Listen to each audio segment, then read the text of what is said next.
Welcome back to another episode of Versus, our premier show that pits bodybuilder versus bodybuilder. That's right. I evaluate each bodybuilder, and I try to give my opinion, at least, as to who I think won the battle, okay, so to speak. And obviously, every year the battle changes.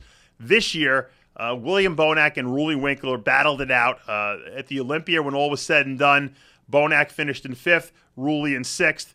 But it's an interesting comparison because the two of them have very different physiques. Roelly Winklaar, obviously, the mass, the freakiness. He's the guy, when you look at him in a tank top in the gym, you're like, this guy's got to be Mr. Olympia.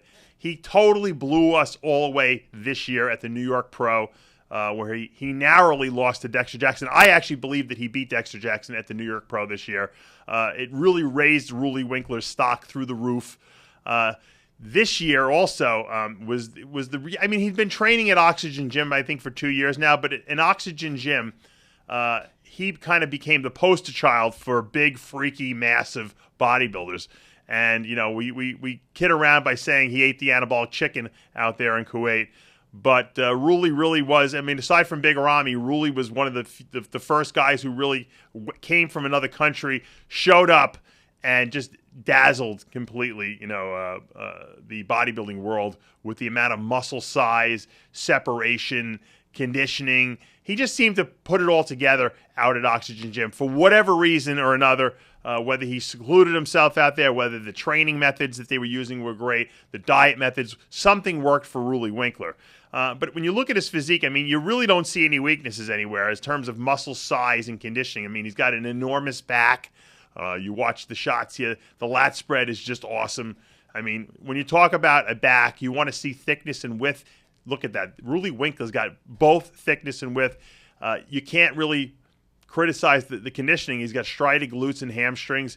His coloring is probably the best among any bodybuilder on stage because he's not a black athlete, but he's also not light-skinned. And when you put that tanning stuff on him, it's just a nice brown, rich color, and he has no spots or blotches or anything like that.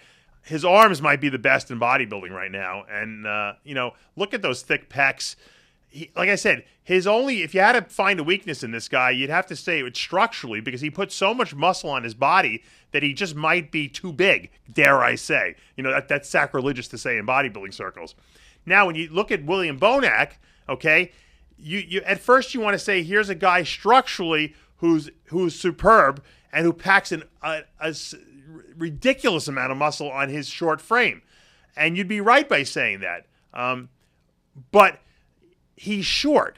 And in bodybuilding, especially in the open class, short is at a disadvantage because the taller bodybuilder always looks better. So the short bodybuilder has to compensate. But when you look at the front double on Bonac, he's got arms that can hang with anyone in the open class.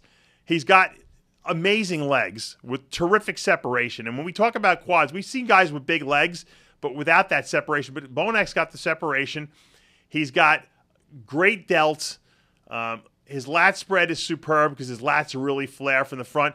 And if you had to criticize this guy, you'd also say maybe because his torso is a little compacted, short, that it doesn't really spread his frame out as well as we'd like to see it. Now, you can't have everything. That's the problem. But Bonac seems to exploit all the gifts that he has. He has a very similar and reminiscent physique of Kai Green. Okay, if you look at Kai Green's got the short torso too, but has a small waist and is able to overcompensate with just oodles of muscle, but beautiful, crazy shaped muscles. I don't know if we have any footage of Bonac from behind, but when you look at Bonac from behind, that might be his most dominant area. The glutes and hamstrings, not only are they striated, but they're shaped nicely. He's got the wide, thick back. He doesn't have any gaps in his muscle. And that's why I think this is a great comparison between Roelly and Bonac, because they don't have gaps in their physique. When we talk about Dennis Wolf, he's got a great physique, and he's an Olympia caliber top 5 guy for certain, but he's got some gaps in his body, the lower back area. Sometimes his hamstrings look a little shallow. But Roelly Winklaar and Bonac have no missing parts, so to speak. There's nothing where you say, oh, he needs more muscle here. So I think it's a great comparison. Let's go to the comparison shots of Bonac versus Winklaar at the Arnold Europe. And you see they're both standing in the middle, Bonac in the middle to the right, Roelly in the middle to the left. And it's a tough comparison. You know, when all was said and done, Bonac edged Winklaar. Bonac finished third here and Winklaar in fifth.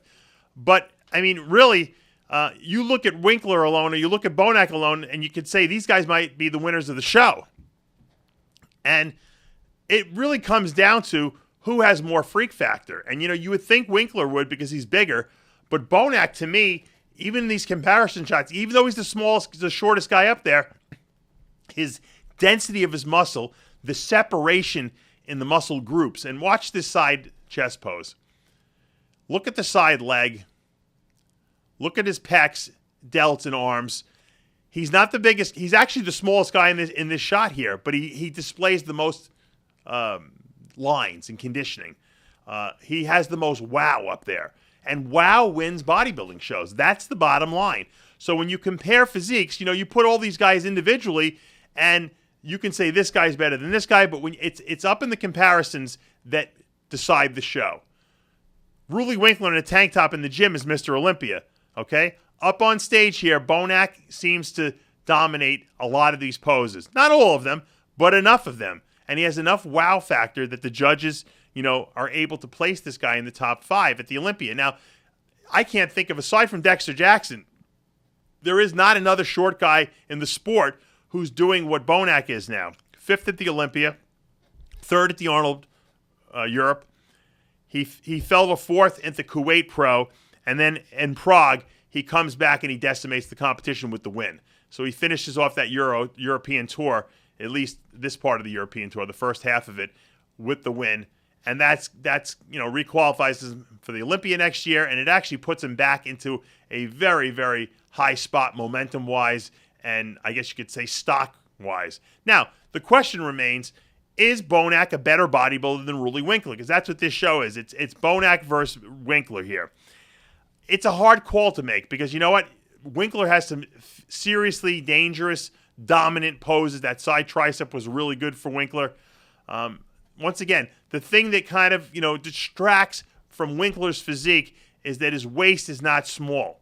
Can you imagine if his waist was 2-3 inches smaller? He'd be winning everything, essentially. But he's got a nice taper on the ab thigh pose. He's got a better ab thigh than Bonac's got, because Bonac's got the short torso, and he's got to be careful of distension issues. When you have a short torso and you have a lot of muscle on your body, what happens is the abdominals tend to bulge out. Kai Green battled with that. Ronnie Coleman battled with that his whole career. And Bonac is now dealing with that as well. Winklaar's got a longer torso. He doesn't have the distension issues. He's got a little bit of a thick waist, but he doesn't have distension issues like Bonac's got. Bonac's got to be very careful where he adds muscle in the future because he could ruin his physique if he tries to get too big. I call it, I want to call it a tie, to be honest with you, but I'm going to give it to Bonac because I think Bonac's got more wow on certain shots, and my eye just sticks to him a little bit more. I think the Olympia judges got it right. 5th and 6th place, right next to each other. I mean, they are about as close as any two other bodybuilders are. You know, Bonac winning Prague, you know, I think the European judges gave him a pat on the back. I don't necessarily know if he deserved to win Prague. It's a great accolade for him. I think him and Winklaar are right next to each other, and they should be placing 1 or 2 places apart from each other. Like you saw on the Euro Tour, Winklaar won 1, Bonac won 1 here.